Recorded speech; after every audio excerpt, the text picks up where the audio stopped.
Breaking news, details leaked from inside the New York Mets. President of Baseball Operations David Stearns talks the trade deadline, and this could change everything because what he wants is what is going to happen, and fans right now are questioning if he will end up doing enough to help this team get better and make that World Series push. And they're also curious, what about the guys that you just saw on your screen? Tyrone Taylor, Jeff McNeil, Brett Beatty, Mark Vientos, Ronnie Mauricio, Luis Angel Acuna. Are they safe? Are they getting replaced? Well, stay tuned only here on Mets Digest to find out the answer and to hear everything about the 2025 approach from David Stearns to the trade deadline. I'm your host today, Mike Duda. I'll take you through all of it. But first, I got to take you through some subscriber statistics, and that being that 68.9% of you that watch these videos aren't one. So please do me a favor, just a favor here at Mets Digest, and hit that free subscribe button.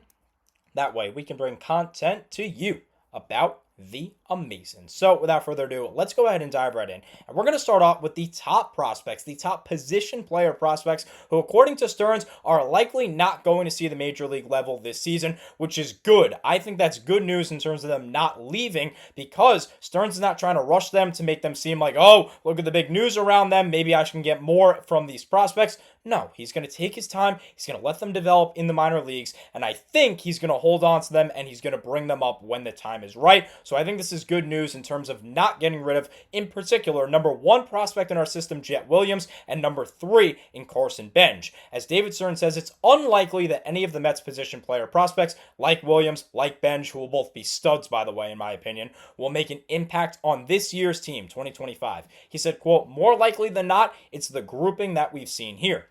Now, this is more in terms of the third base situation that we talked about earlier with Acuna and with Vientos and Beatty, and you also have Mauricio in the mix, so where is everyone going?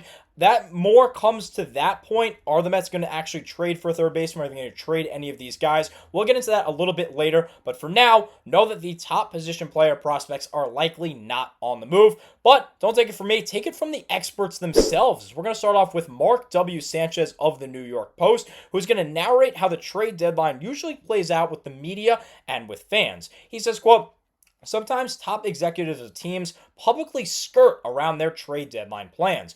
Often, they do not want to be pinned down, cognizant that by telegraphing their plans, fans and media can then evaluate whether those plans were properly executed. Some do not want to tell reporters what their team needs to spare the feelings and the scrutiny of the players who could soon be replaced. Speaking 10 days before the trade deadline, though, David Stearns was pretty forthright.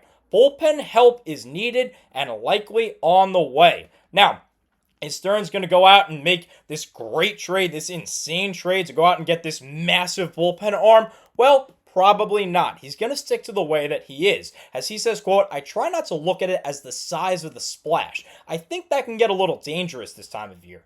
I think we try to look at it as like, how good is the player coming back? And how does that particular player fit the team's needs? Also don't know how many big splash players there are being traded this deadline. Well, Sanchez himself says that it's going to be Eugenio Suarez, Sandy Alcantara, Seth Lugo. Those are mainly going to be the big splash players. Obviously, none of them in the bullpen. Two of them are starting pitchers, and the other is a position player. And for Stearns, he usually doesn't go out and trade for the splash players. Granted, he signed a splash player. He signed Juan Soto to the largest contract in sports history, but that was a free agent. That was not a trade deadline move where you're going to have to move prospects in return and not just Uncle Steve's money.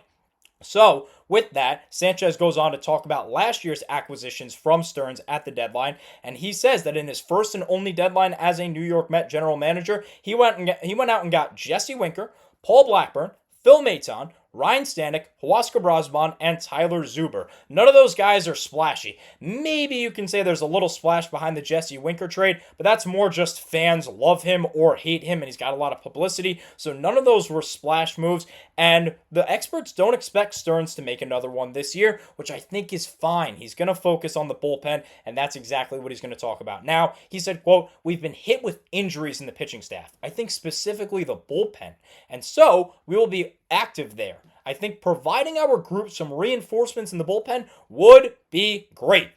And David, he was absolutely correct by saying that this team has been ridiculed with injuries, especially on the pitching front. Not only have they had the most players on the injured list at one time, it's mainly been the pitching staff. Right now in the bullpen alone, you got AJ Minter, Danny Young, and Max Kranick, who are all out for the rest of the season with shoulder problems and subsequent surgeries. You also have Daniel Nunez and Jose Butto, who are currently on the IL. They might be coming back soon, but they're still hurt right now. You also have starting pitchers like Paul Blackburn and Tyler McGill that are hurt. And not only that, but you had Kodai Senga and Sean Manaea, who just returned in this past week from massive injuries. So, pitching is the biggest need right now for David Stearns, and I couldn't agree more. Now, will bullpen help actually be available? Stearns says there are generally relievers traded at the deadline, and so I'm sure there will be some this deadline as well. I think we'll be involved in that. So that's great. But that's ideal. Ideally, the deals make sense to him. That's a big thing with Stearns. He wants his deals to make sense. But what if they don't? What if there are no deals that make sense to him? Well, he says, quote, ideally we find deals that make sense. If that doesn't happen for some reason, we probably have to begin to think of some of the arms at AAA and whether those guys at some point can impact us in the bullpen. The challenge with doing that in season is once you do that, you can't reverse yourself in the same season. We can certainly reverse ourselves over the offseason, but once we shorten somebody up to give them a chance to be a member of our pen, really tough to build them back up if you need them as a starter. And so we want to be very cautious if we're going to entertain that. And I couldn't agree more.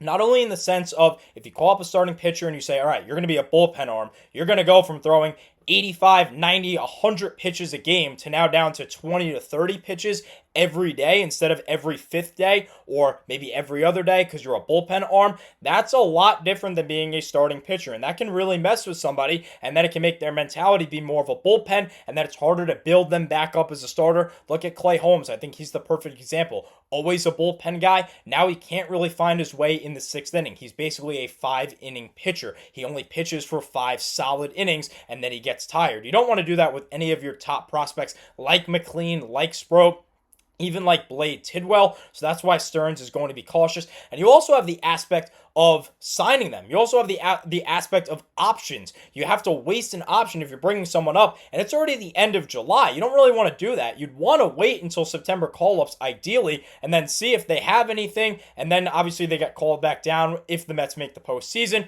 So I think overall it makes a lot of sense for the Mets to go out and get somebody, as SNY article David Stearns on possibly using top prospects Nolan McLean, Brandon Sproat out of Mets bullpen this season by Ben Krimmel of SNY discusses. So how will we play it with them if for some reason we have to bring up McLean or we have to bring up Sproat or maybe Tidwell comes back? Well, Stearns says, quote, I think for any prospect, it's a combination of where they are in their developmental progress and where the team need is.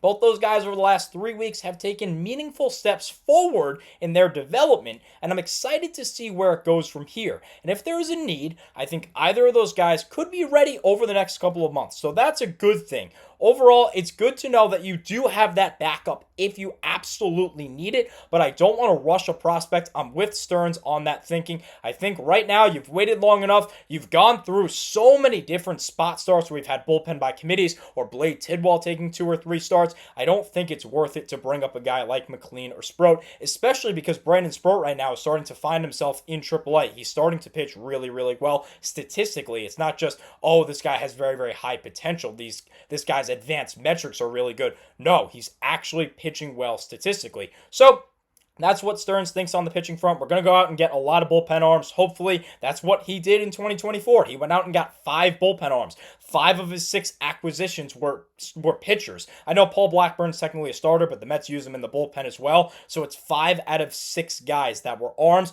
I hope Stearns does basically the exact same. But what if he goes out and get a position player? Well, let's talk the center field situation. He says, quote, it is the one position where we haven't gotten the level of production that we probably anticipated coming into the year. I think that, for me, at least the bar to improve center field has probably risen over the past, let's say, 2 weeks, because of Jeff's comfort level. Jeff McNeil, of course, a little bit more out there, and also continuing to recognize the secondary skills, like bunting, that Tyrone Taylor can provide. So that's the obvious position, and I understand that. I'm certain we're going to be engaged But we got to make a clearer bar that we actually think makes us better given the price that I think these things are going to cost us. And I couldn't agree more, especially with a guy that I personally really want in Steven Kwan. We'll go and talk about that later. But these prices are going to be high. You have to give up a lot for a guy like Luis Robert or Cedric Mullins, even though I don't want either of them. Steven Kwan, you got to give up a lot to get a good player in return. So with that, let's talk about the third base situation. And Stearns was pretty simple in this. He said, quote, I look at our position player grouping, and for the most part, I'm pretty pleased with where we are. And he says that Brett Baty and Ronnie Mauricio have, quote, taken a step forward, end quote. So, in all likelihood, like you heard from him, it's going to be bullpen arms, and if they go out and get a position player, it'll likely be a center fielder. And he reiterates this by saying David Stearns says that he expects the Mets' current third baseman being the group the Mets rely on at that position for the rest of the season. So, we're backed up. What about the center field? What about the center fielders? David Stearns was asked about his appetite to add to the Mets position player grouping, and he says, quote, the Mets will be engaged when it comes to possibly adding a center fielder. You just heard that from him. And again, I want Steven Kwan. I think the Mets desperately need a true leadoff hitter. I know Brandon Nimmo has been in the leadoff spot and he's been good there, but he has changed his game. He used to be someone who draws a lot of walks. He still does. Gets a lot of base hits, high average, high on base, not really the highest of slugging. Now Nimmo has started to incorporate the power. He likes those extra base hits now. He likes his home runs. So his slugging is going up, but subsequently he's getting less hits and his average is decreasing. Therefore, I think he's more of a 5 hitter than a 1 hitter. So why not get the best 1 hitter in the game right now in Steven Kwan? Well, one thing that might hold the Mets back is that the Guardians right now are 49-50, 10 games back in the division, but just 3.5 back in the wild card, trailing 3 teams. So, and that's a problem. That's a problem overall right now with this trade deadline. There's not a lot of teams that are really out of it. There's about 5 or 6 teams that are definitively out of it and are going to be sellers. A lot of teams right now, though, are simply just hovering. That's why I don't think the Mets are going to go out and get a Roldis Chapman. The Red Sox are hot. The Red Sox are in the 3rd wild card spot right now. So that closes the door on a lot of potential trades. But if the Guardians are open to it, I would definitely love Steven Kwan. I think it would be a perfect fit here in Flushing. So let me know in the comment section down below, do you agree? Do you want Steven Kwan? Do you want Cedric Mullins, Luis Robert? Do you agree with David Stearns' approach, or would you do something different if you were in the general manager's seat? Give me all your thoughts down below. Unfortunately, that's all the time I have for you in today's video. Thank you so much, as always, for watching, and let's go Mets!